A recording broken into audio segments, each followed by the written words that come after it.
मदरसों में NCC, NSS, scout guide course और ड्रेस कोड लागू करने के फैसले का कांग्रेस ने भी समर्थन किया है। कांग्रेस ये भी कह रही है कि सिर्फ बयानबाजी से कुछ नहीं होगा, सरकार को इस तरफ ध्यान भी देना होगा। बयानबाजी ही सरकार कब तक करेगी? 5 साल ये 2017 से 2022 तक सत्ता में रहे। आपको ये भी इनसे ज़रूर पूछना चाहिए कि आपने इस 5 साल में मदरसों की शिक्षा व्यवस्था में सुधार के लिए क्या क्या कदम आपने उठाए थे। अब बात होगी उत्तराखंड में हुई चीनी चोरी। इकबालपुर शुगर मिल के गोदाम से करोड़ों रुपए की चीनी चोरी हो गई है। सरकार के निर्देशों के बाद डीएम खुद मौके का निरीक्षण करने पहुंचे। देखिए रिपोर्ट।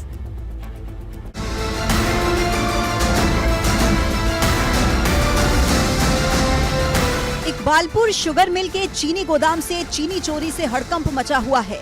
सरकार के एक्शन के बाद हरिद्वार के डीएम इकबालपुर शुगर मिल पहुंचे और गोदाम का निरीक्षण किया। डीएम का कहना है कि गोदाम में रखी बोरियों की जांच की जा रही है। किसानों की तरफ से ये भी शिकायत मिली और पूर्व में मेरे द्वारा भी माननीय हाईकोर्ट में काउंटर एफिडेविट फाइल किया गया था और ये मेरे द्वारा भी आशंका व्यक्त की गई थी कि जितना स्टॉक शो किया जा रहा है उतना संभवतः है नहीं। और बाद में किसानों की तरफ से भी इस बात की कंप्लेंट्स हुई। फिर गवर्नमेंट ने इसका संज्ञान लेते हुए आदेश किया कि इनकी जो भी गोडाउन्स यहाँ बंद हैं उसकी एक बार ही रिकाउंटिंग करा लेना उचित होगा। दरअसल कुछ किसानों ने शिकायत की थी कि गोदाम में उतनी चीनी नहीं है जितनी चीनी गोदाम में बताई जा रही थी। हरिद्वार के इकबालपुर शुगर मिल में करोड़ों की चीनी चोरी करने का मामला सामने आया है, जिसके चलते राज्य सरकार की ओर से जांच कराने के साथ साथ सख्त कार्रवाई करने के भी निर्देश दिए गए हैं। हालांकि हरिद्वार के डीएम विनय शंकर पांडे की निगरानी में ताबड़तोड़ छापे मारे जा रहे हैं। आने वाले 2 से 3 दिनों के बीच में पता चलेगा आखिरकार कितनी चोरी की गई है, लेकिन जानकारी मिल रही है कि करीब 9 करोड़ की चीनी चोरी कर ली गई है। सभी गोदामों में काउंटिंग का दौर जारी है, लेकिन आने वाले 2 से 3 दिनों के बीच में पता चलेगा कि आखिरकार चोरी के पीछे कौन लोग हैं। गड़बड़ी की जांच के लिए प्रशासन फिर से चीनी की बोरियों की काउंटिंग करा रहा है। चूँकि एक बोरे बड़े ही बेतरतीब ढंग से रखे हैं तो एक बोरों को उतार कर उनकी काउंटिंग की जा रही है। It will take 3 or 4 days। जब तक पूरी काउंटिंग नहीं हो जाएगी तब तक मैं यह बताने की स्थिति में नहीं हूँ कि स्टॉक में कितना शो किया गया था और कितना उसमें शॉर्टफॉल है। शुगर मिल के गोदाम में चीनी की चोरी के मामले को सरकार ने भी गंभीरता से लिया है। गन्ना मंत्री सौरभ बहुगुणा ने जांच के आदेश दिए हैं। कुछ वहाँ के किसान भाइयों के द्वारा हमको ये अवगत करवाया गया था, उनकी कोई शंकाएं थी कि इकबालपुर चीनी मिल में जो हमारी शुगर वहाँ पर गोदामों में थी वो चोरी हुई है और कितने वैल्यू की हुई है ये तो अभी नहीं पता, लेकिन ये शिकायत हमारे पास आई थी। तो हमारे सचिव द्वारा एक चिट्ठी डीएम हरिद्वार को लिखी गई कि इसकी गोदामों की जांच कराई जाए। तो अगर इस तरीके का प्रकरण वहाँ पर हुआ है कि गोदामों से इल्लीगल तरीके से वहाँ पर चोरियाँ हुई हैं बोरी की, चीनी की बोरी की, तो बहुत ही निंदनीय है और मैं इस पर स्ट्रिक्ट एक्शन लूँगा।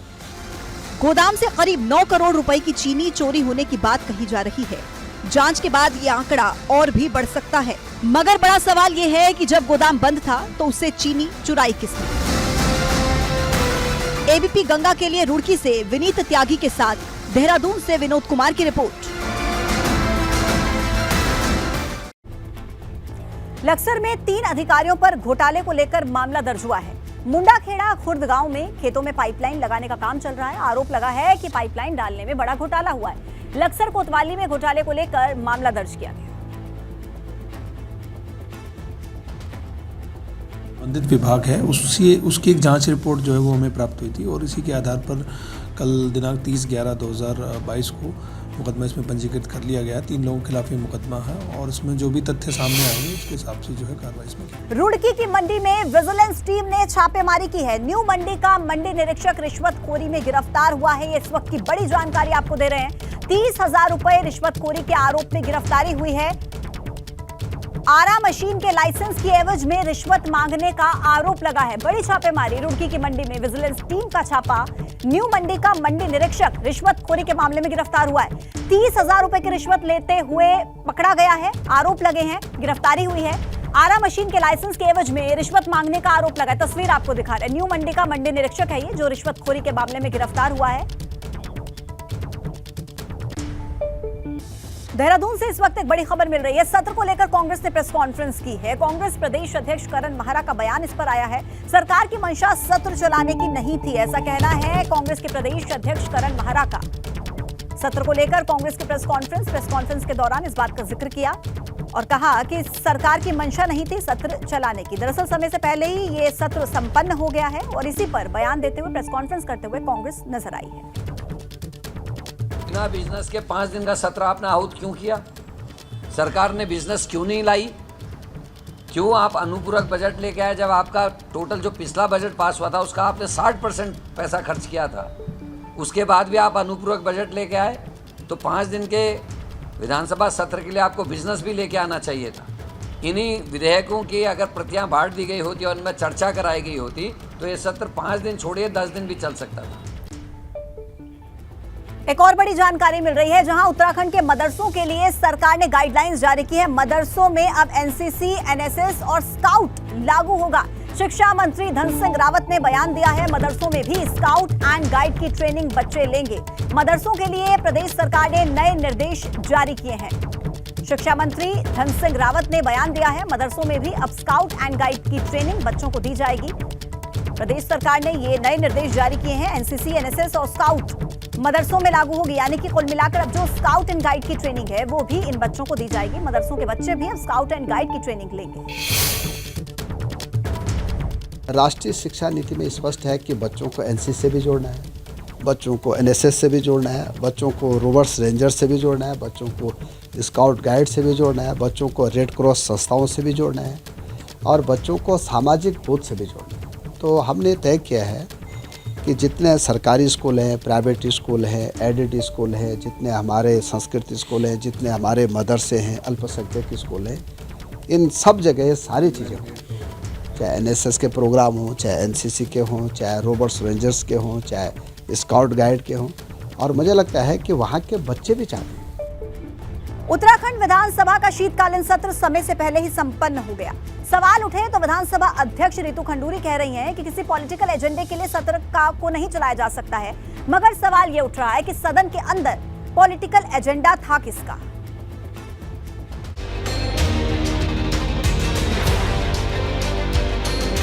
जब मेरे पास कोई भी बिजनेस नहीं होगा तो मेरे लिए सत्र चलाना बेमाने है।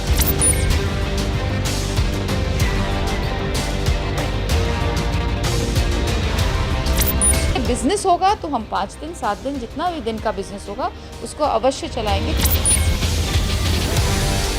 विधानसभा अध्यक्ष का ये बयान खुद उनकी ही सरकार को कटघरे में खड़ा कर रहा है। स्पीकर के बयान से साफ है कि सरकार के पास बिजनेस नहीं था और इसीलिए आनन फानन में 2 दिन के भीतर अनुपूरक बजट पास करके और 2-4 विधेयक टेबल करके उन्हें पास कराकर सत्र को खत्म कर दिया गया।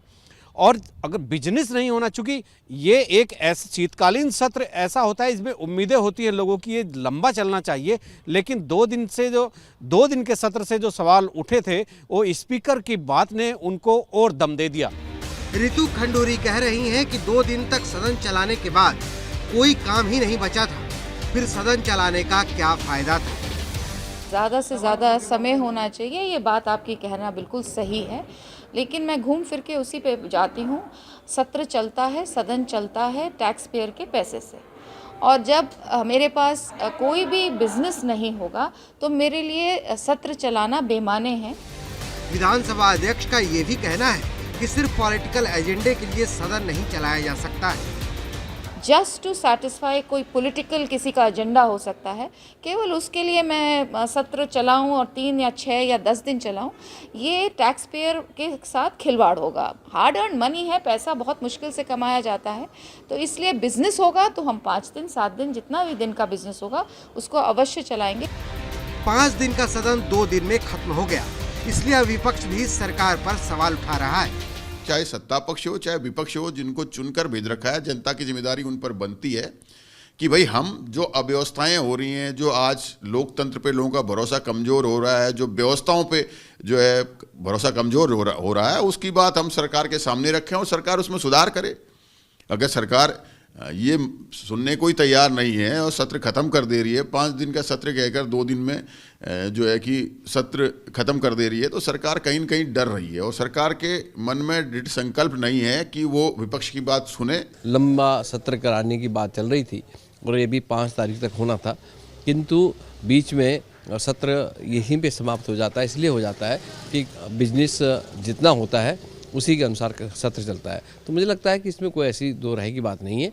जैसा काम होगा आगे लंबा सत्र चलेगा, बजट सत्र होगा तो फिर काफ़ी लंबा चलेगा, मुझे ये लग रहा है। ये अगर हमारी पीड़ा नहीं समझेंगी तो कौन समझेगा। और मैं मानता हूँ कि विधानसभा अध्यक्षा जी का भी ये कहना था कि ज़्यादा से ज़्यादा अगर प्रश्न पूछे जाएंगे तो जैसे कि मैं पहली बार का विधायक हूँ तो हम लोगों को भाई सीखने को भी मिलेगा अगर हम सत्र में हमें ज़्यादा समय मिलेगा।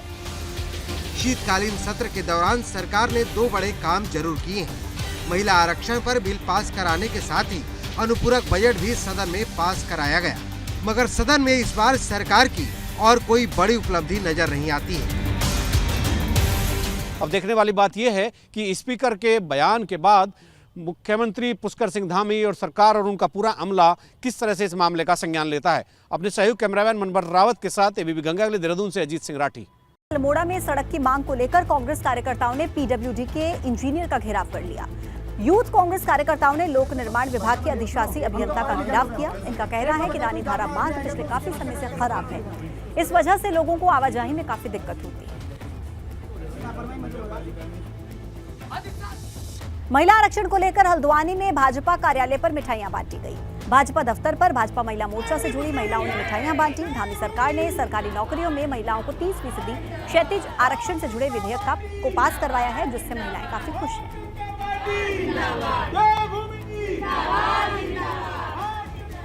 गैरसैंण तहसील मुख्यालय पर अभी भी काफी पद खाली पड़े हुए हैं और इसको लेकर लोगों ने एसडीएम दफ्तर के बाहर ज्ञापन चस्पा कर दिया है। लोगों का कहना है कि ग्रीष्मकालीन राजधानी होने पर भी यहां पर अधिकारियों के पद खाली पड़े हुए हैं, जिससे लोगों को जरूरी काम करवाने में दिक्कत होती है।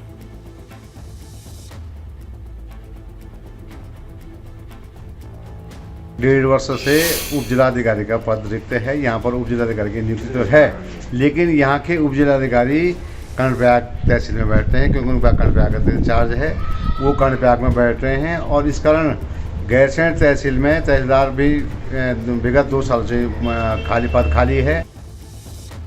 काशीपुर में कई किसानों को जमीन खाली करवाने का नोटिस दिया गया है। किसानों का कहना है कि वो पिछले कई दशक से इस जमीन पर खेती करते आ रहे हैं। करीब 13 एकड़ की जमीन पर न सिर्फ वो खेतीबाड़ी करते हैं बल्कि उनके घर भी बने हुए हैं, मगर अब प्रशासन इस जमीन को सीलिंग की बताकर खाली करवाना चाहता है।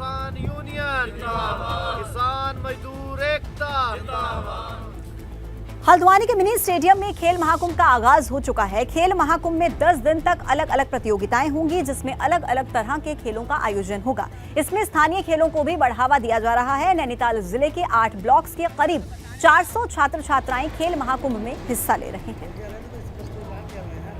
विकासखंड में नाई पंचायत द्वारा खेल प्रतियोगिताएं की गई, जिससे हमारे बच्चों ने बढ़ चढ़कर हिस्सा किया, क्योंकि दूरस्थ इलाकों में के जो बच्चे होते थे वो किन्हीं कारणवश या पारिवारिक कारणवश या पैसों की कमी की वजह से वो जिला स्तरीय खेल में प्रतिभाग नहीं कर पाते थे।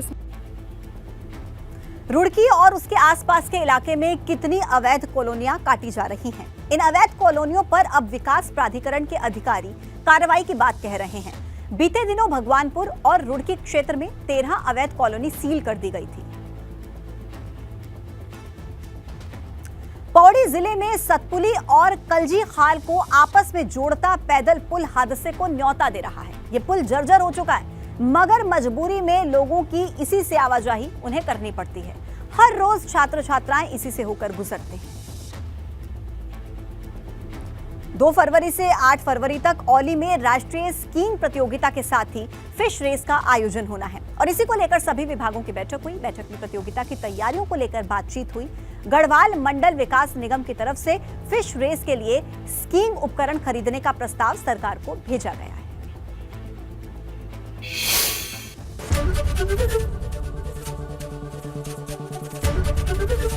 एबीपी गंगा, खबर आपकी, जुबान आपकी।